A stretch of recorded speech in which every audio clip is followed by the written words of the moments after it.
Time for the 49ers Rush Podcast. If you said a wide receiver, first-round pick rookie wide receiver had 400 total receiving yards and 3 receiving touchdowns his rookie year, you would be, all right, that's not a good pick. That's a very, very poor pick. It did not pan out well. But when we get to lucky number 13 on the countdown, if you want to call it that, Ricky Pearsall, if you would have told me after that gunshot that he was going to have 400 yards receiving and 3 touchdowns, I'd say, hell yeah, that's a plus pick. It missed, 7 games, came in, played every single game after that injury. Just unbelievable. Sorry, he missed 6 games, played in 11. Ricky Pearsall was it was a hit. The pick was a hit. I thought it was an overreach for sure. I had a second-round grade on him, and I had a lot of players ahead of him. We'll talk about that and, what that looks like. But the Ricky Pearsall kind of hype train or whatever, Kyle Shanahan was right up to this point. Now, you haven't got the production, 400 yards a rookie year, not good, but overcoming a gunshot wound, come on, man. Missed all of OTAs and minicamp with hamstring and shoulder issues. Hamstring's back again. Now, he is practicing currently as of this recording and coming off probably player of the camp type week performance. He's just been incredible since he's returned from that hamstring injury, but sky is the limit for Ricky Pearsall. Now, I do want to temper expectations because even as great as Ricky Pearsall is and how great he's looked in camp, he's still not going to be the first or second primary target in the 49ers offense. That's going to be Christian McCaffrey. That's going to be George Kittle. When Brandon Ayuk comes back, probably going to be him. But Ricky Pearsall is going to be tied to this 49ers offense for a long time. He has 3 years remaining on his contract. And if the 49ers somehow could exercise a 5th-year option at least one time in their lives and allow a player to play on it, it would be wonderful. Imagine if Brandon Ayuk was playing this year on his 5th-year option like he should, the 49ers would be in cap heaven. But I digress. Ricky Pearsall is up 10 spots from last year's countdown. He was 23 last year. Now he's up to 13. He received votes of 15, 11, 16, and 10. Comes in at 13. Changed his jersey number from 14 to 1 with Debo's departure. He is 6'1", 203, 30-inch arms, 24 years old. Not too old at all. Ran a 4.41 40-yard dash. Now, he was one of the only players at the Combine, regardless of position, to compete in every single Combine activity. I absolutely love that. And he dominated. 82nd percentile in the 40-yard dash for wide receivers.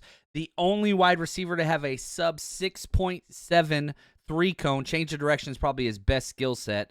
42-inch vertical, that's 97th percentile. 10.9 broad jump, 88th percentile. 17 bench press reps, 71st percentile. Athleticism is there.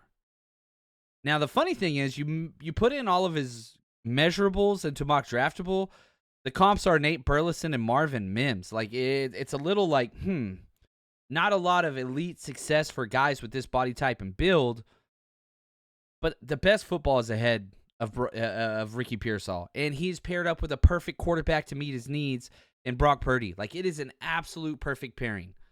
I was upset when the pick was made just because I thought there was better talent on board.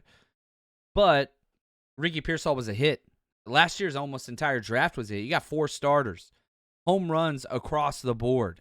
Now, can they take that to the next level? Dominique Pooney, Malik Mustafa, Renardo Green, Ricky Pearsall. Those 4 alone, that is an elite draft class.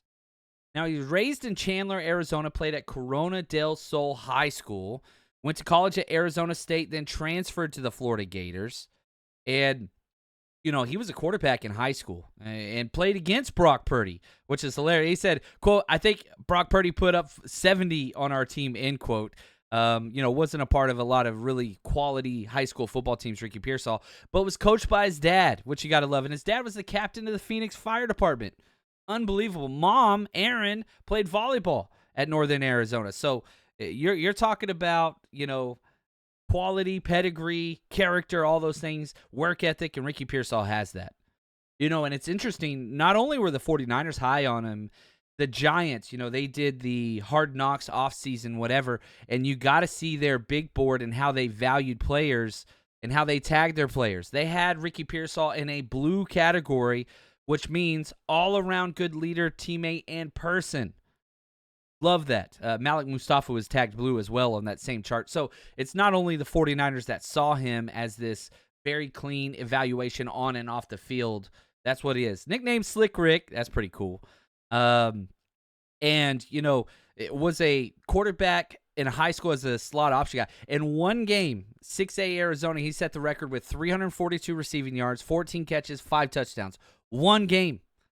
Shanahan loves guys that can take over the game. Ran at 11.02 in the 100-meter dash. He's fast, but that's not like top-tier speed, but he's fast enough to be, a quality wide receiver. Can take the top off of defense, but that's not – he doesn't stack wide receivers vertically. He makes his stuff sideways, horizontal. And that's always what he's been. He was a teammate with Brandon Ayuk as a freshman at Arizona State and admitted not only are they really good friends, he called him whenever he was drafted, but Ricky Pearsall has modeled his game after Brandon Ayuk since they were teammates. Transfers to Florida, academic honor roll, SEC, multiple years, just great routes, catches everything, tough player, not a physical player. Gets rerouted way too easily against press. He has excelled at that. That has gotten better since his rookie year. But, you can go through the tape, and you'll see when linebackers or nickels get their hands on Pearsall, the dude flies. He's tough and brave, but it's not like he has a lot of play strength, if that makes sense. By far one of the best runners in the draft to come out. Great Senior Bowl. Circus catches are normal for him. Probably had the best catch in all of college football in 2023. One-hander, just off the charts. And, an AFC scout quoted, quote, "I don't know how fast he is." That was one of my concerns. The 4.41 was great time for him. But he gets open and has got great hands. Just needs an accurate quarterback, end quote. That's exactly the Brock Purdy compliment. Like, they are a perfect pairing. Missed 0 games in his 5 years of college football. Like Iron Man. And again, he got shot, missed 6 games, didn't miss another game the entire season. Played 11 straight. Absolutely love that. In 2022, he led the SEC in yards per reception with 20 yards per catch. That was 4th in the NCAA. Shanahan loves that stat. It's probably his favorite stat. CJ Stroud had that famous video. He was live broadcasting the draft and was absolutely pissed off when the 49ers took him. Quote, "Bro, he's elite. I wanted him bad," end quote, after the Niners drafted him. But yeah, the dude is just awesome. Goes out there, rookie year, missed all of training camp with a hamstring. Hamstring issue, still an issue, sadly. But once he got the chance to play, you phased him in slowly and finished the game strong. Finished the year strong. I thought he was awesome. Now he's sliding into that Z Debo role. He's not Debo. Like, understand this. He plays the Z flanker wide receiver position. You can do ends and rounds. You can do screens. You can do all that. He is not Debo. He had 0 missed tackles forced his entire rookie. He didn't force 1 missed tackle. But he is elusive, and his change of direction is great. So, like, you can get yards after catch, which he was good at. I have the stat here somewhere. 110 of his 400 yards were yards after catch. So he creates with the ball in his hands, but he's not running through tackles. That is not what he is. He will go out of bounds. He does not lower his shoulder. That's not what he was at Arizona State. It's not what he was at Florida. It's not what he's going to be in the pros. He's just a little bit more shifty, and that's what it is. Now,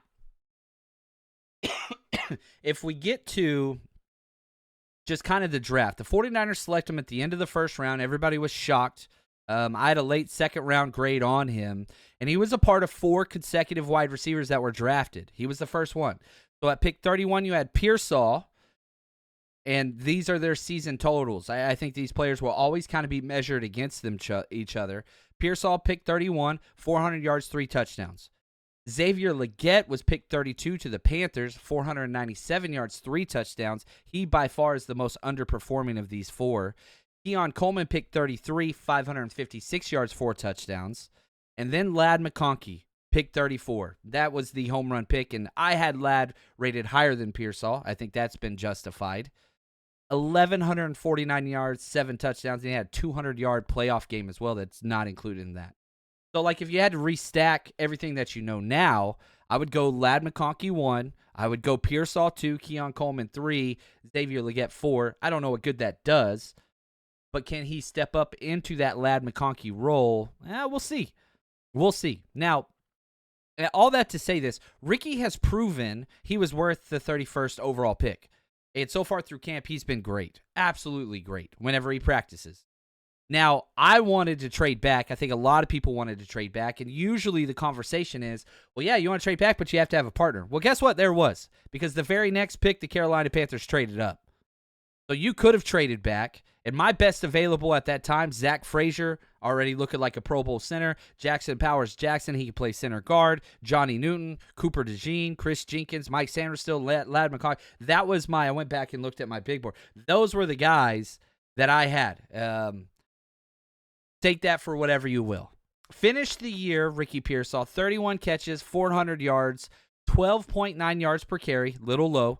3 touchdowns, 3 rushes, 45 yards. Not a bad year, to be honest with you. And let's go into the advanced analytical statistics. 459 snaps. 295 of those were out wide. 40% were in the slot. 160 snaps in the slot. He can kind of do it all. And so last year was kind of the slot Z. I think he's going to be the Z exclusively this year. Look at his PFF scores, not great.